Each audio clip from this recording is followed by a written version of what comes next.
Sejak manusia pertama kali menapakkan kaki di muka bumi, ada tiga hal yang tak pernah benar-benar meninggalkan kita: perang, kelaparan, dan wabah penyakit.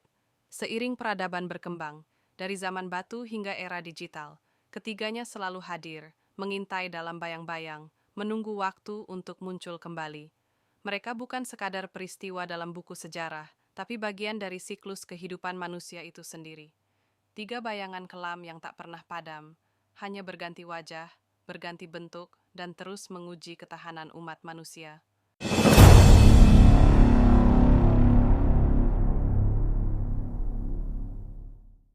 Sejarah manusia adalah sejarah pertumpahan darah.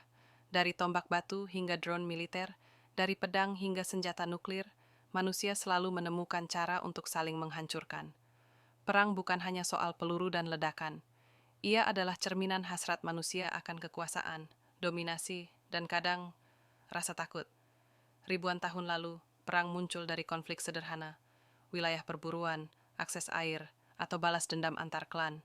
Tapi ketika peradaban berkembang, begitu pula skala kehancuran yang ditimbulkan. Perang salib atas nama agama, perang dunia atas nama ideologi dan kekuasaan, perang dingin atas nama pengaruh global, konflik modern atas nama politik, energi, atau bahkan informasi. Tidak ada perang yang benar-benar berakhir, ia hanya berhenti sejenak sampai konflik baru menggantikan. Dan dalam setiap reruntuhan, selalu ada benih perang berikutnya yang mulai tumbuh.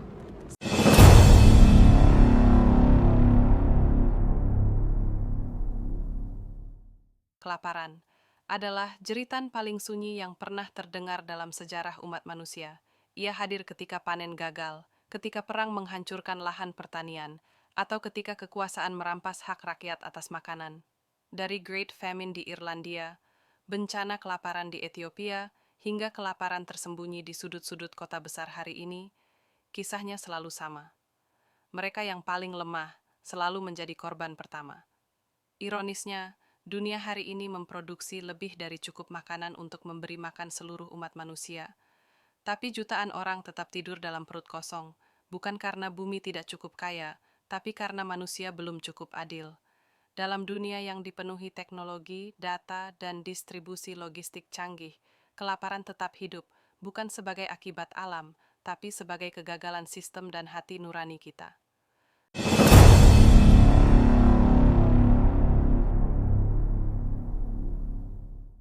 Dari makhluk hidup yang paling kecil, datang ancaman yang paling mematikan. Black Death membunuh sepertiga populasi Eropa. Flu Spanyol menginfeksi ratusan juta orang di seluruh dunia. COVID-19 memaksa dunia untuk berhenti, berdiam, dan berefleksi. Virus tidak mengenal batas negara, ras, atau kekuatan militer. Ia menyebar diam-diam, menembus perbatasan dengan mudah, dan menyerang ketika manusia paling lengah. Tapi virus juga mengajarkan kita sesuatu, bahwa kita rentan, bahwa sains dan solidaritas bukanlah pilihan, tapi kebutuhan.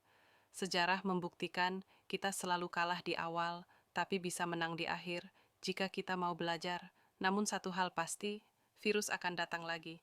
Entah dengan nama baru, bentuk baru, atau gejala yang berbeda. Pertanyaannya bukan jika, tapi kapan.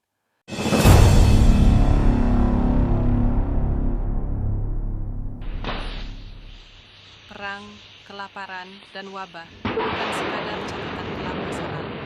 Mereka adalah cermin yang menunjukkan siapa kita, apa yang kita prioritaskan, dan bagaimana kita memperlakukan sesama serta planet tempat kita hidup. Ketiganya mungkin tak pernah benar-benar hilang, tapi kita punya pilihan untuk memperkecil dampaknya, untuk membangun sistem yang lebih adil, dan untuk tidak mengulang kesalahan yang sama. Karena sejarah bukan hanya tentang mengenang, tapi juga tentang memahami dan mencegah.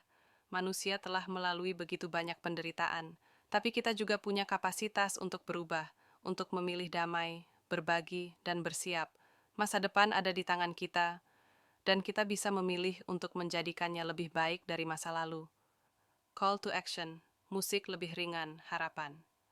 Narator, jika kamu suka konten sejarah seperti ini, bantu channel ini terus berkembang. Klik like, tulis pendapatmu di kolom komentar, dan jangan lupa subscribe. Karena sejarah bukan hanya tentang masa lalu, tapi juga tentang siapa kita hari ini. dan siapa kita ingin menjadi esok.